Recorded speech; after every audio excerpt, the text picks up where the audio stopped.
சாய் பக்தர்களுக்கு வணக்கம்.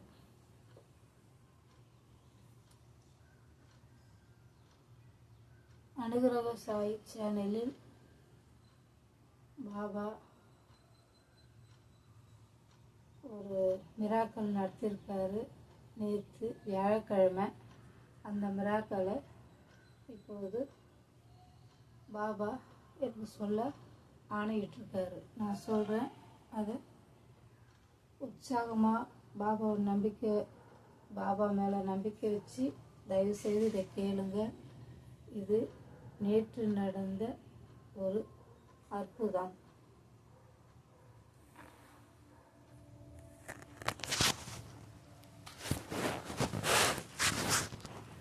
பாபா எப்போதும் சாய் பக்தர்களை தேடி வந்தாருனாக்கா அவ்வளோ சீக்கிரம் யாருக்கும் பாபா தான் வந்தாருன்ற உணர்வு கொடுக்க மாட்டார். இது நேற்று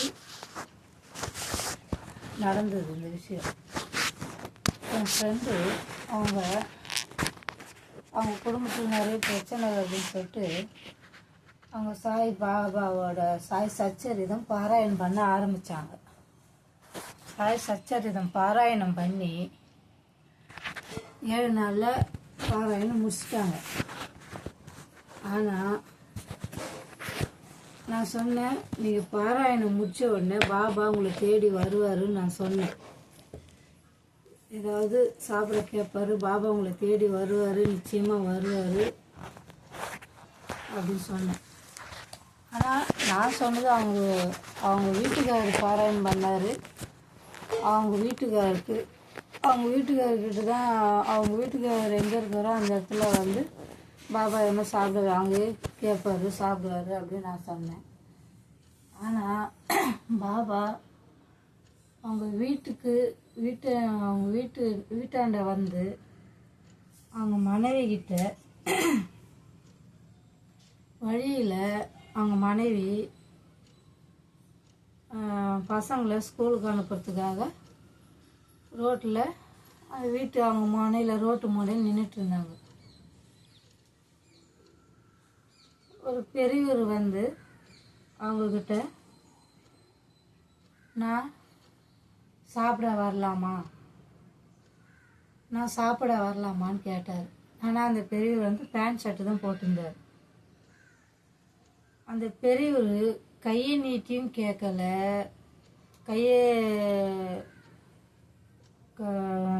கை காட்டியும் பேசலை. ஒரு கையில் மஞ்சப்பை இடது கையில் மாட்டிகிட்டு இருக்காரு. வலது கையை தூக்கி அந்த அம்மாவை ஆசீர்வாதம் பண்ண மாதிரி நான் சாப்பிட வரட்டுமா இப்படி தான் கேட்டார். நான் அவங்கக்கிட்ட ஃபோன் பண்ணி பேசின்னு இருந்தேன்.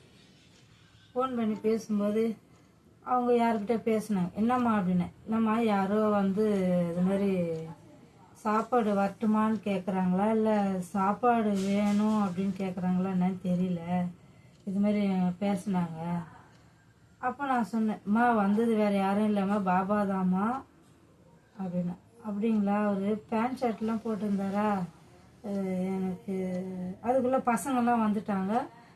யார் ஃபோன்லன்னு கேட்கவ ஆண்டி அப்படின்னு சொல்லிட்டு அவங்க கோட்டை விட்டாங்க. அவர் என்ன கேட்டார், அவருக்கு வாங்கி தரலாமா, வாங்கி கொடுக்குறாரு, கையில் வேறு காசு இல்லையே இப்படின்னு பல யோசனையில் அப்படியே விட்டாங்க. அவரும் கம்முன்னு போயிட்டார். அப்போது ஏம்மா வந்தது பாபா தாம்மா, அப்படியாம்மா, எனக்கு தெரியலம்மா, இந்த காலத்தில் யாரையும் நம்ப முடியல, அதனால் எப்படி என்ன ஏதுன்னு தெரியல, அதனால் நான் விட்டுட்டேம்மா அப்படின்னாங்க.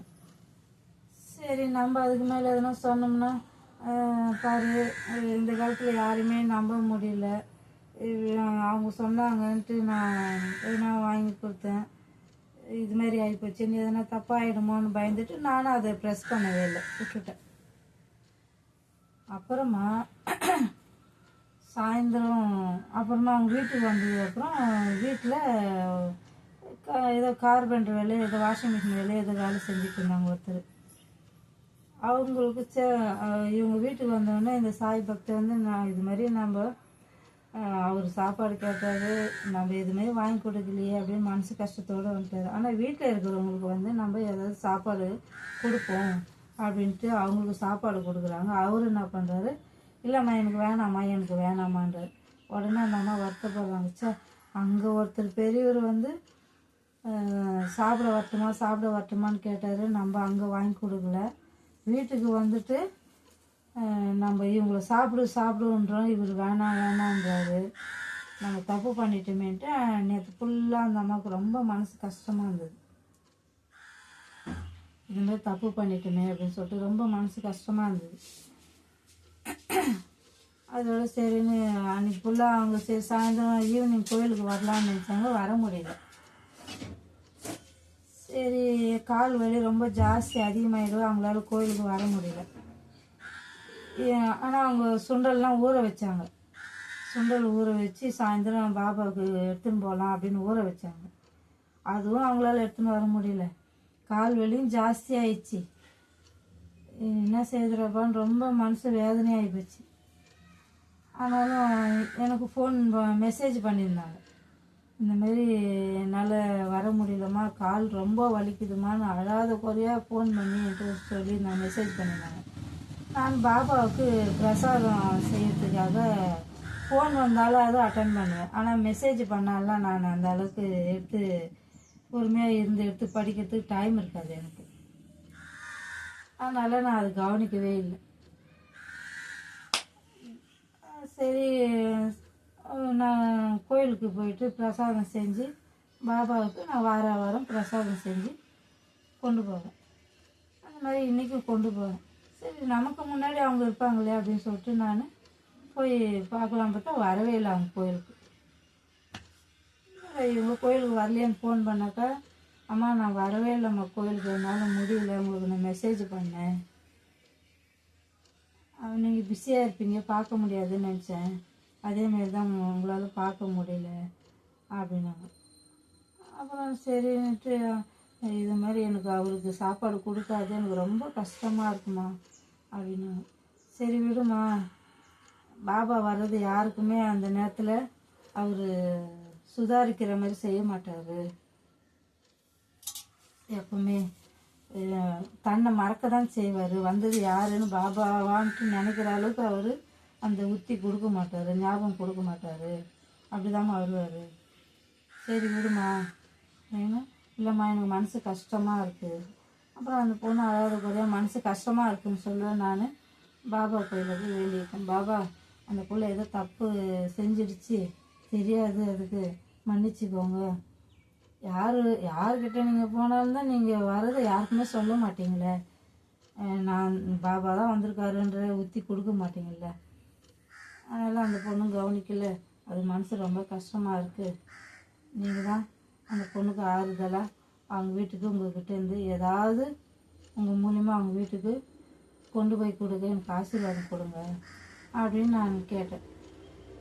அப்புறம் குருஜிக்கிட்ட பிரசாதம்லாம் முடிஞ்சிடுச்சு. பாபாவை பார்த்துட்டு சரி பாபா, விஜய் வீட்டுக்கு ஏதாவது கொடுக்கணுன்ட்டு நான் ஆசைப்படுறேன், உங்கள் மூலியமாக ஏதாவது கொடுத்து அனுப்புங்கன்னு கேட்டு அவர் பாதத்தில் இருந்து என்னோடய மனசுலேயே இந்த சங்கல்பத்தை வச்சுட்டு கும்பிட்டுட்டு நான் கிளம்பிட்டேன். ஆனால் எனக்கு மட்டும் வீட்டில் ஒரு குட்டி பாபா வச்சுருக்கேன், அதனால் எனக்கு மட்டும் பூ கொடுத்தாரு. நேற்று வந்து பாபாவுக்கு வெத்தலை மாலை கொண்டு போய் பாபாவுக்கு கொடுக்கணுன்ட்டு பாபா எனக்கு ஆர்டர் போட்டார், உத்தரவு கொடுத்தாரு. அதனால் வெத்தலை மாலை கொண்டு போயிட்டு நேற்று செஞ்சு கொண்டு போய்ட்டு பாபாவுக்கு கொடுத்துட்டு வரைச்ச அந்த சாய் பக்தருக்கு ஏதாவது கொடுங்க சாயின்ட்டு நான் பாபா பாதத்தில் விழுந்து வணங்கிட்டு நான் கிளம்பிட்டேன். கிளம்பி ஆட்டோவில் ஏறிட்டேன். ஏறினதுக்கப்புறம் குருஜி ஓடி வந்து இருங்கம்மா மாலை தரேன் அப்படின்னு சொல்லிட்டு கூப்பிட்டாரு. ஆட்டோவில் ஏறினதுக்கப்புறம் அவர் கோயிலில் போயிட்டு மறுபடியும் இறங்கி கோயில்கிட்ட போயிட்டு சரி கொடுங்கன்னு பாபா கழுத்துலேருந்து பெரிய மாலை அது கொடுத்தாரு. ரொம்ப சந்தோஷம் பாபா, நான் அந்த ஃப்ரெண்டு வீட்டுக்கு கொண்டு போய் கொடுக்குறேன், அவங்க மனசு ரொம்ப கஷ்டப்படுது, நீங்கள் தான் அவங்களுக்கு ஆறுதலாக இருக்கணும் அப்படின்னு சொல்லிட்டு நான் போயிட்டு அவங்க வீட்டுக்கு போயிட்டு இந்த மாதிரி பாபா இது மாதிரி உங்களுக்கு மாலை கொடுத்து அனுப்பிச்சாரு, அதனால் வருத்தப்பட வேணாம், எல்லாருமே செய்கிற தப்பு தான். யாருமே பாபா வரும்போது நம்மளால் சுதாரிக்க முடியாது. அவர் யாருக்குமே தெரியாமல் அப்படி வர மாதிரி தான் வருவார். அவர் வரும்போது நமக்கே தெரியாது, அந்த மாதிரி தான் வருவார். அதனால் நீ ஒன்றும் கவலைப்படாத. நான் வீட்டுக்கு வந்து அவங்ககிட்ட சொல்லிவிட்டு அந்த மாலையை அவங்க வீட்டில் கொடுத்துட்டு பாபாவுக்கு பூஜை ரூமில் கட்டி விட்டு நான் வந்துட்டேன். அப்புறம் வீட்டுக்கு வந்ததுக்கப்புறம், ஏன் பாபா இதுமாரி அவங்க வருத்தப்படுறாங்க, ஆனால் வந்தது நீங்கள் தான் சொல்லிட்டு நான் நினைக்கிறேன். நான் நினைக்கிறது சரியா, பாபா தான் நீங்கள் வந்தீங்களா அப்படின்னா எனக்கு சாய் சச்சரித்தில் எனக்கு பதில் கொடுங்க அப்படின்னு நான் கேட்டேன். இதுமாரி அவங்க வந்து தப்பு செஞ்சிட்டாங்க, அதுக்கு என்ன செய்யுது பாபா, அவங்க ரொம்ப கஷ்டப்படுறாங்க அப்படின்னு கேட்டதுக்கு பாபா வந்து சாய் சச்சரித்தில் எனக்கு நல்லது ஒரு பதிலை கொடுத்தாரு. அந்த பதில் வந்து படிக்கிறேன், கேளுங்க. சாய் சச்சரித்தில்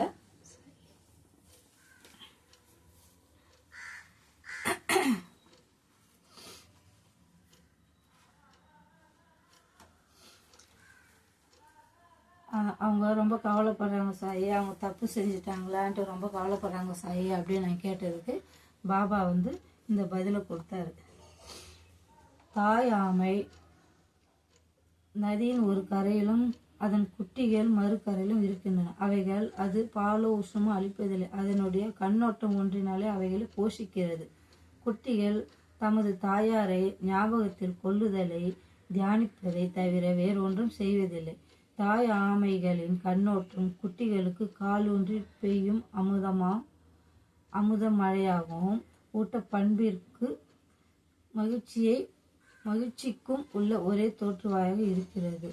குருவுக்கும் சீடனுக்கும் இடையில் உள்ள உறவு அத்தகையது அப்படின்னு பாபா இது கொடுத்துருக்காரு.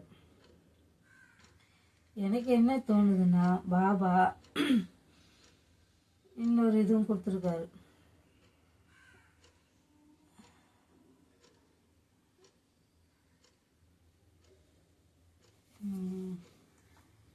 அதாவது கேளுங்க,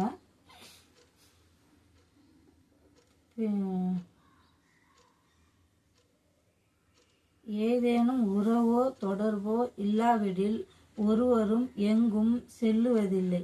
ஏதேனும் ஜீவராசிகளோ மனிதர்களோ உங்களிடம் வர நேர்ந்தால் அவர்களை பண்பின்றி விரட்டிவிட வேண்டாம். அவர்களை நன்றாக வரவேற்று உரிய மரியாதையுடன் நடத்துங்கள். தாகமாய் இருப்போருக்கு தண்ணீர் கொடுத்த போதும், பசியாய் இருப்போருக்கு உணவு அளித்த போதும், ஆடையற்றவர்களுக்கு ஆடை அளித்த போதும், உட்காருவதற்கு இளைப்பாறுவதற்கும் உங்களது திண்ணை மற்றவர்களுக்கு அளித்த போதும் ஸ்ரீஹரி நிச்சயம் மகிழ்வேதுவார் என்று அப்படின்ட்டு பாபா இந்த சச்சரி மூலமா அவங்களுக்கு பதில் சொன்னார். நேற்று அன்னதானம் வீடியோ எடுத்து போடலான்ட்டு நான் பாபாவிட்ட உத்தரவு கேட்டேன்.